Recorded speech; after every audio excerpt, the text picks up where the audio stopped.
Jmook, newly crowned one of only 5 people to win a Genesis, and recently ranked one of the best players in the world. But how good is he really?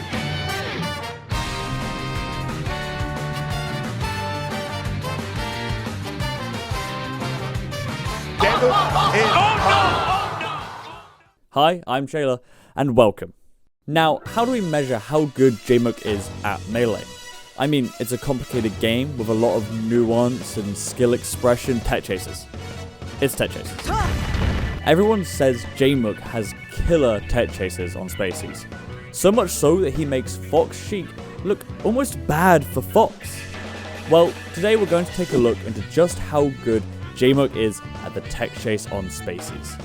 And trust me, you're going to want to see these stats, because, well, it's a little scary. Now, we want the most up-to-date data on Mr. Mook. So, where best to start than his most recent and most successful tournament, Genesis 9. Guess I should probably fill you in on the arbitrary numbers and criteria I used to analyze Jmook's tech chasing abilities. Because I mean, how do you decide on if a tech chase was successful in the first place? Rule number 1. It must start from a grab. I know tech chases are kind of all over the place, from F-tilt knockdowns especially, but I personally am not really knowledgeable enough in the frame data to know which of these would be physically possible. So, to keep it nice and simple, we start counting from the grab. Rule 2. A successful tech chase is one with 2 or more regrabs that ends in the opponent either off stage or hit by a strong move that will set up into a combo. However, people know my man Mook is apparently God's gift to tech chasing, so players might prefer to take their chances and go to the edge of the stage on the first damn tech. So, to allow for these situations, 1 regrab will be counted as successful if the opponent ends up off stage if the tech chase is not continuable, or if the opponent is tech chased with a strong hit like dash attack at higher percents, as these are still tech chases. I also made note of how many tech chases resulted in the opponent's stock being taken. And to clarify that, I mean as long as the punish started from a tech chase as defined before, and the situation hadn't reset to neutral, then we're good. Alright, we all on the same page. You all agree with my arbitrary way of judging? No? Then go make your own video. Or tell me angrily about it in the comments. I'll respond with this little guy flipping a table to express my rage. I won't tease you any longer. Let's get into those raw ones and zeros. Yeah, that makes sense. For Genesis 9, I looked at Jmook's last 3 sets versus Spacies. During these games, Master Mook would have 38 tech chase opportunities, and out of those, 21 were successful, for a staggering 55% success rate. So if you get grabbed against this guy, you are more likely than not going to end up off stage or take a lot of damage. Another interesting pattern that popped up was that Jmook missed no tech chases that went over 3 regrabs. Much like Jin, do not let this man get to 4. Quite possibly the most terrifying stat from Genesis was his percent that resulted in a kill. Take into account just how hard tech chasing is to do consistently, let alone finish in a kill, and then take a guess at what you think it was. 5%? 10%? 15%? 20%?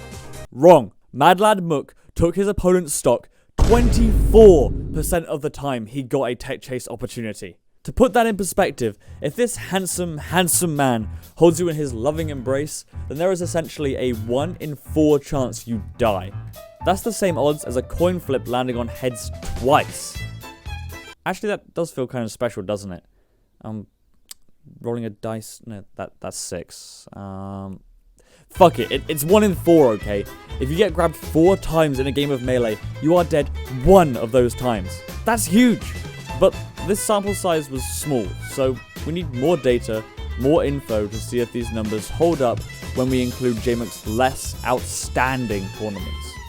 So, I went back to the lab and looked at Spacies sets from the bracket portion of the last 3 events Jmook played in. So we have the Scuffed World Tour, Apex 2022, and the Golden Gauntlet. Not a bracket, I know, but good games versus the best Fox in the whole world. So, after sitting through all of these sets, trying not to miss a single grab as my attention span started to fall apart at the seams, I got the goods. more numbers. Who said numbers couldn't be fun? Aren't we having a great time right now?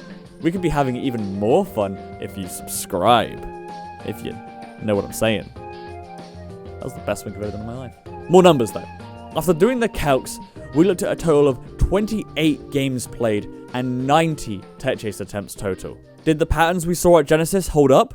Let's look at successful tech chases first. Our Genesis number was 55%, and our new number was 53%. Oh dear lord, that's only a 2% drop after over doubling the sample size. Well, I mean, we all knew he was good. How about the 4 grabs? Surely he's still not perfect there. I mean, of course not. I mean, that would be insane. But still, 77%? You cannot stop the magnificent Mook when he is on a roll. And now, let's roll back the curtain and take a look at the new percent of tech chase opportunities he got that resulted in a kill. Remember, our number after Genesis 9 was 24%. Now, let's see it. Yep, you are in fact seeing that right. It went up. This majestic Mook defied my expectations.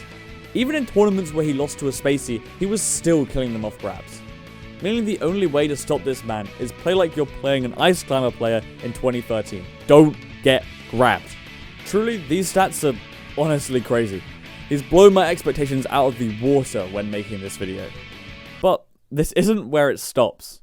During all this, I noticed the response from a lot of top players is to roll to the edge and just take your chances with the edge guard because they believe that this mighty Mook is just that good. And I mean, from what we have here, that seems to be the case. But is it a calculated risk? I had to know just how good his edge guards were. I mean, some of them were frankly absurd. So this one was easier. Go back, watch all the games, Fox and Falco off stage, and could they have died? Did they lose that stock? Yes or no? And, well, also, this rule applies again. I may have made a mistake. I spent like 3 hours watching all of those games at 1.5 times speed. And what did I find after taking notes on over 100 edge guards? Nothing crazy, actually. About just slightly over half of his edge guards killed his opponent, which honestly feels right for a top 10 player.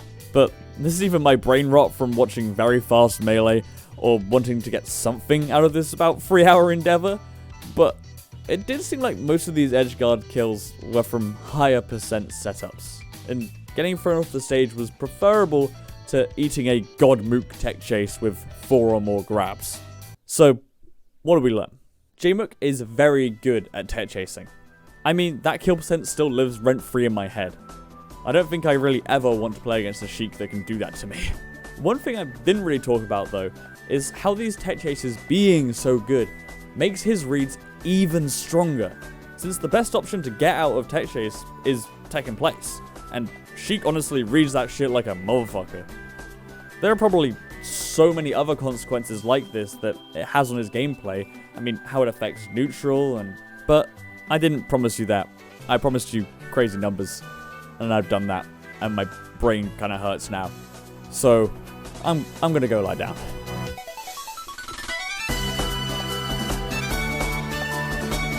Hi guys, thank you for watching once again. It really means a lot to me. I really appreciate it, as always. I really like this style of content. It's pretty fun, even if it does give me severe brain rot from having to sit through so much melee at stupid speeds. But if you liked it, you probably enjoyed that Leffen video I made. If you haven't seen it yet, I mean, it's the most popular video, so you probably want to go watch it. And if you don't want to go watch it, YouTube's probably recommending you something that it knows better than you do, because it does that. It's a terrifying piece of machinery. So we should go watch either of these two. They're probably pretty cool, and I would really appreciate it. Thanks. I'll see you in the next one.